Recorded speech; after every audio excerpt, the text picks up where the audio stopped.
இது வரைக்கும் நீங்கள் coffee with DD, coffee with Anu, coffee with சுச்சின்னு நிறைய ப்ரோக்ராம்ஸ் பார்த்துருப்பீங்க. அவங்க நிறைய சினிமா பிரபலங்களோட பேட்டி எடுக்கிறத பார்த்துருப்பீங்க. இன்னைக்கு இங்கே இப்போ நம்ம 6ஆம் நிலை மாணவர்கள் ஒரு கற்பனையான நிகழ்ச்சியாக கடவுளை பேட்டி எடுக்க போகிறாங்க. அதுதான் காஃபி வித் கடவுள். அவங்க எல்லாரும் சேர்ந்து கடவுள்கிட்ட என்ன பேட்டி எடுக்க போகிறாங்க, என்னென்னலாம் கேள்வியெல்லாம் கேட்க போகிறாங்கன்னு பார்க்கலாம். வாங்க. அனைவருக்கும் வணக்கம். என் பேர் பிரதீக்ஷா. நான் தான் இந்த காஃபி வித் கடவுள் நிகழ்ச்சியை உங்களுக்கு தொகுத்து வழங்க போகிறேன். 6ஆம் நிலை சார்பாக உங்கள் அனைவரையும் அன்புடன் வரவேற்கிறேன்.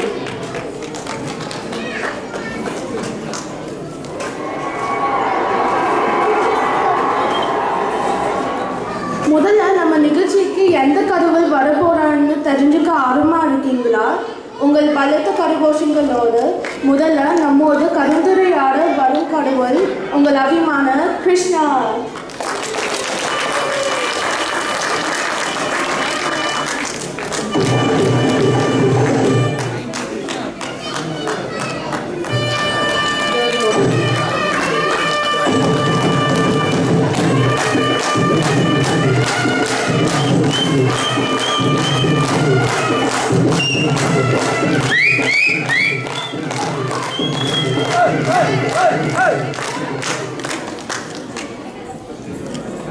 கிருஷ்ணா, உங்களுக்கு பிடிச்ச சாப்பாடு சொல்லி சீடை, அவல், லட்டு, அப்பம், தட்டு எல்லாத்தையும் படிக்கிறோம். ஆனால் உண்மையில் உங்களுக்கு பிடிச்ச சாப்பாடு என்ன?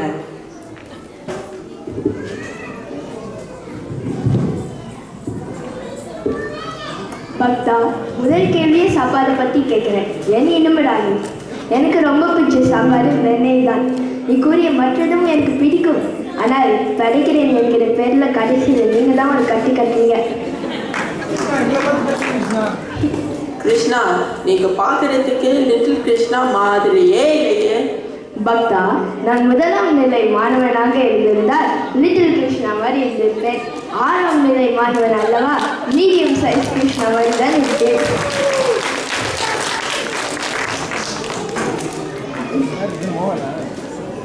கிருஷ்ணா, நீங்க 10 அவதாரம் எடுத்ததா சொல்றாங்க, அப்படியா? ஆம் பக்தா, நம்ம 10 அவதாரங்கள் எடுத்துட்டோம். உங்க அவதாரம் என்ன பெரிய விஷயம். நாங்க ஸ்கூல் கிளம்புற டைம்ல எங்க அம்மா ஒரு அவதாரம் எடுப்பாங்க, பார்க்கலாமே.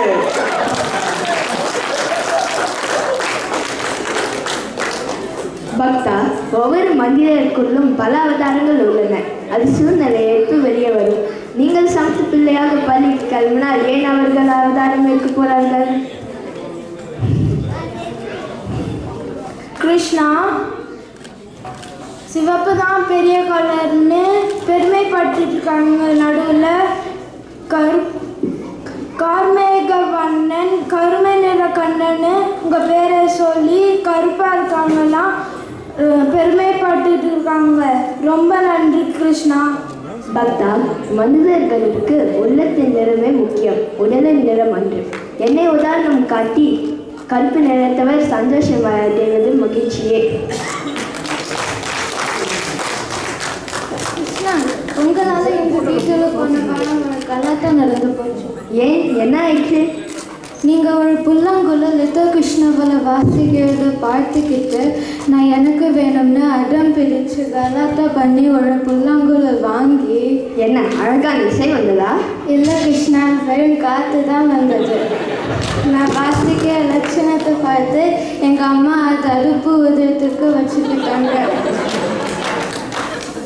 கடவுள் கிருஷ்ணாவுடன் இணைந்து நம்ம தமிழ் கடவுள் முருகனை அன்புடன் வரவேற்கிறேன்.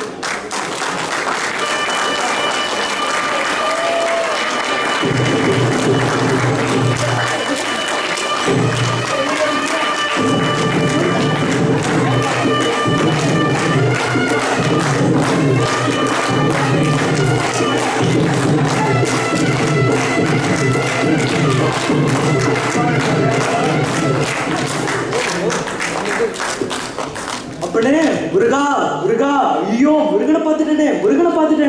அதே கிரீடம், அதே ட்ரெஸ், என்ன ஆசீர்வாதம் பண்ணு முருகா. பக்தா, இப்படியெல்லாம் உணர்ச்சி வசப்படக்கூடாது. என்னுடைய ஆசீர்வாதம் உனக்கு எப்பொழுதும் உண்டு. போய் இருக்கிற அவர்களுக்கும். சரி முருகா. முருகா, நீங்கள் எப்பயும் கையில் வேல் வச்சுருக்கீங்களே, அது ஏன்? அதை வச்சு நீங்கள் என்ன பண்ணுவீங்க? பக்தையே, இந்த வேல் தான் என்னுடைய விளையாட்டு பொருள். இதை வைத்துதான் நான் நிறைய தெரு விளையாட்டுகளை விளையாடியிருக்கிறேன். இந்த வேலை என் அன்னை பார்வதி எனக்கு கொடுத்தார். அப்படியா? எங்கள் வீட்டிலலாம் எனக்கு ஐபேட், மொபைல், PS4 அதெல்லாம் தானே வாங்கி தராங்க. உங்களுக்கு அதெல்லாம் விளையாட தெரியாதா? பக்தையே, அகில உலகமும் அரைமணியை சுற்றி வந்த எனக்கு இந்த ஐபேட், PS4 இதெல்லாம் ஒன்றும் புரியவே இல்லை. ஆனால் ஒரே இடத்தில் அமர்ந்து கொண்டு இதெல்லாம் விளையாடி கொண்டிருந்தால் பின்னால் பல நோய்கள் வரும் என்று மட்டும் நன்றாக தெரியும். முருகா, நீங்கள் தமிழ் கடவுள். தமிழை நல்லா பேசி படிக்க ஏதாவது ஒரு நல்ல ஐடியா சொல்லுங்க. பக்தா, இது ஒரு நல்ல கேள்வி. உன் பெயர் என்ன? என்னோட பேர் சேதுராஜ். இந்த கேள்வியை கேட்டதுக்காக நான் உங்களுடன் ஒரு கட்டிப்புடி வைத்தியம் பண்ணிக்கொள்கிறேன். இங்கே வா.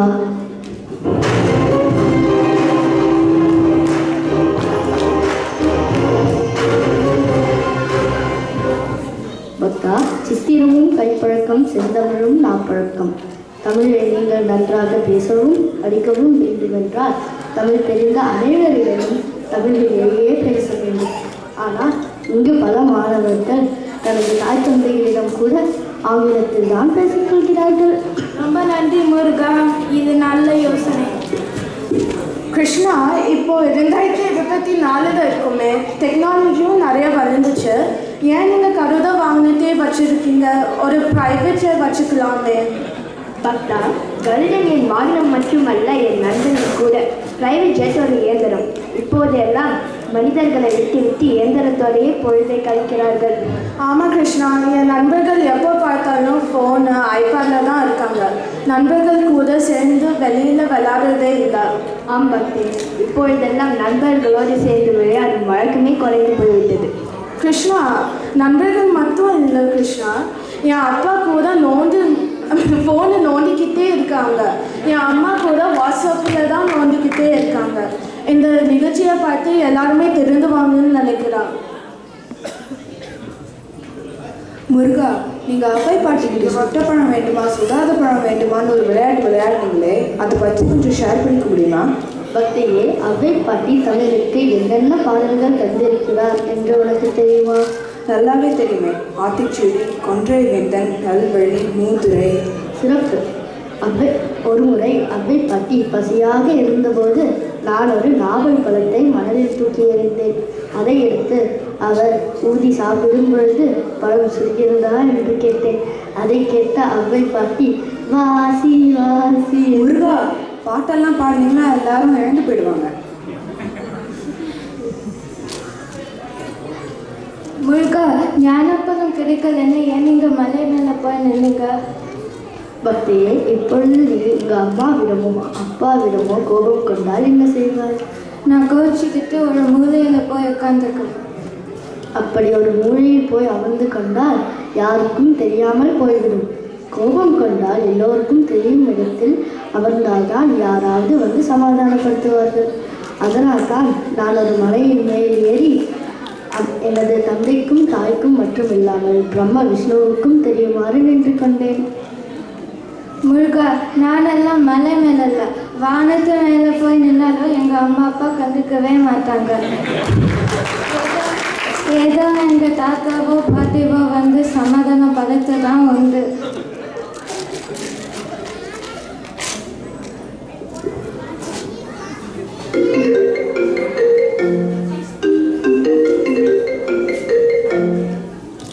ஹலோ, யாரு? கிருஷ்ணாவா? ஆமாம், இங்கே தான் இருக்காரு. கிருஷ்ணா, உங்களுக்கு தான் ஃபோன். எனக்கா? யார் எனக்கு? ஹலோ, கிருஷ்ணா யாருன்னு கேட்குறாரு. ஸ்ரீவில்லிபுத்தூர் வந்து ஆண்டாளா? ஆண்டாளா? என்ன வேண்டும் என்று கே? ஆண்டாள் அம்மா, கிருஷ்ணா என்ன வேணும்னு கேட்குறாரு. அப்படியா அப்படியா, சரிங்க.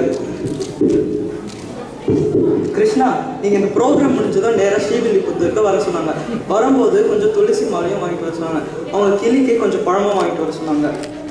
எல்லாரும் வீட்டில் இப்படிலாம் போகல. ஒரு முக்கியமான மீட்டிங்கில் இருக்கும்போது அதை வாங்குவா இது வாங்குவான்னு ஃபோன் பண்ணி சொல்ல பண்ணாங்க. சரி, நம்ம ப்ரோக்ராம் போயிடுவோம். அடுத்த கேள்வி. முருகா, நீங்களும் உங்கள் உங்கள் அப்பாவுக்கு பாடம் சொல்லி கொடுத்தீங்களாமே. பக்தா, அது ஒரு மந்திர உபதேசம். ஆனால் ஸ்கூல் போகாமல் இருக்கிறதுக்கு நல்லா வலிக்குது, ஜுரம் அடிக்குதுன்னு உங்கள் அப்பாவுக்கு ஒரு பாடம் சொல்லி கொடுப்பீங்களே, அதை விடவா இது பெருசு? கிருஷ்ணா, பகவத்கீதை ஸ்லோகத்தில் ஒரு சந்தேகம், தீர்த்து வைப்பீங்களா? பக்தா, குருஷேத்திர போரில் அர்ஜுன் எனக்கு ஒரு ஃப்ளோரில் சொன்னது பகவத்கீதை. இப்போ ஒரு குறிப்பிட்ட எழுத்துன்னு கேட்டால் நான் என்ன செய்வது? முருகா, நீங்கள் தான் நிறைய பொன்மொழிகள் சொல்லி இருக்கீங்களே, அதில் ஒரு நாள் சொல்லுங்களே. பக்தா, இது ஒரு காமெடி நாடகம். இங்கே பொன்மொழிகள் எல்லாம் சொன்னால் மக்கள் இப்போதே பொறுப்பட்டு விடுவார்கள். முருகா, உனக்கு பழனி, திருப்பரங்குன்றம், திருச்செந்தூர், பழமுதிர் சோலை, திருத்தணி, சுவாமிமலை போன்ற 6 படை வீடுகள் உள்ளது. அதுபோக எத்தனையோ கோவில்களும் உனக்கு உள்ளன. உனக்கு எந்த கோவில் மிகவும் பிடிக்கும்? நீ எங்கே அதிகமாக இருப்பாய்? பக்தா, உண்மையான பக்தர்கள் என்னை கோவிலில் தேடுவதை விட அவர்களின் உள்ளத்தில் தேடினால் நான் கண்டிப்பாக தெரியும். ஆமாம், நான் அனைத்து பக்தர்களின் உள்ளத்திலும் குடியிருக்கிறேன். அடுத்ததாக ரேபிட் ஃபயர் ரவுண்ட். இதில் நீங்கள் 2 பேருமே ஒரு கேள்விக்கு உடனே ஒரு பதில் சொல்லணும். முருகா, கிருஷ்ணா, மறைந்த ஒரு மனிதரை மீண்டும் பிறக்க வைக்க வேண்டுமென்றால் உங்களோட தேர்வு யார்? என்னுடைய தேர்வு மகாத்மா காந்தி. இந்தியாவில் தமிழ்நாட்டில் பிறந்து இந்தியா முழுவதும் இளைஞர்களின் வழிகாட்டியாக திகழ்ந்த டாக்டர் அப்துல் கலாம் தான் என்னுடைய தேர்வு. கிருஷ்ணா, ஒரு வரியில் ஒரு கவிதை சொல்லுங்க பார்ப்போம். ஒரு வரியில் கவிதையா? இதுக்கு தமிழ் கடவுள் முருகன் தான் தகுதியானவர், அவரே சொல்லட்டும். ஒரு வரியில் என்ன, ஒரு வார்த்தையில் கூட கவிதை சொல்லலாம். அவ்வளவு இனிமையான மொழி தமிழ். ஒரு வார்த்தையில் கவிதை என்றால் அது அம்மா.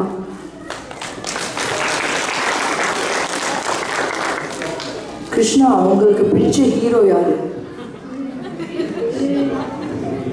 முருகா, முருகா.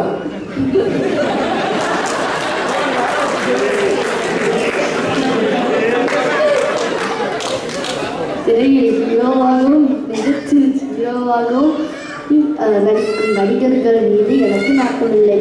ஆனால் நாட்டுக்காக உயிரையும் தியாகம் செய்யும் இராணுவ வீரர்கள் தான் எனக்கு பிடித்த ஹீரோக்கள். கிருஷ்ணா, பழைய காலத்திற்கு போக விரும்பினால் எந்த காலத்தை விரும்புவீர்கள்? பக்தே, எனக்கும் எல்லாரையும் போய் குழந்தையாகும் ஆசைதான் இருக்கிறது. பிருந்தாவனத்தில் குழந்தையாக விளையாடி கொண்டிருப்பதை விரும்புகிறேன். முருகா, உலகின் தலை சிறந்த மனிதர் யார்? பக்தா, உலகில் மனிதர்களுக்கெல்லாம் உணவளிக்கும் உழவர்கள் தான் எப்பொழுதும் மிக சிறந்த மனிதர்கள். கிருஷ்ணா, இந்த உலகத்தில் மிக சிறந்த நாள் எந்த நாள்? பக்தா, பக்தியும் நல்ல சிந்தனைகள் வரும் எல்லா நாளுமே சிறந்த நாள் தான்.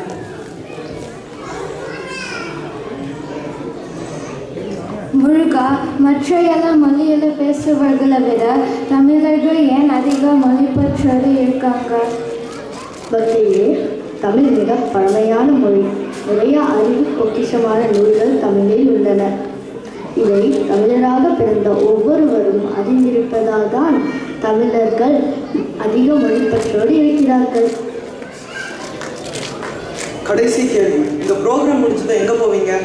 பக்தா, இப்பொழுதுதான் ஆண்டாண்டை தொலைபேசியில் பேசியதை கேட்டாய் அல்லவா? நான் ஸ்ரீவில்லிபுத்தூருக்கு தான் செல்ல வேண்டும். பக்தா, திருச்செந்தூரில் திருவிழா ஒன்று ஏற்பாடு ஆகி இருக்கிறது. நான் அங்கு சென்று விழாவை சிறப்பிக்க வேண்டும். கிருஷ்ணா, முருகா, இந்த இனிய நிகழ்ச்சிக்கு எங்களை சிறப்பித்ததற்கு மிக்க நன்றி. அடுத்ததாக செல்ஃபி வித் கடவுள். இதில் 6ஆம் நிலை மாணவர்கள் கடவுளுடன் ஒரு செல்ஃபி எடுத்து கொள்வோம். இதற்கு எங்கள் தமிழ் ஆசிரியர்களை மேடைக்கு அழைக்கிறோம்.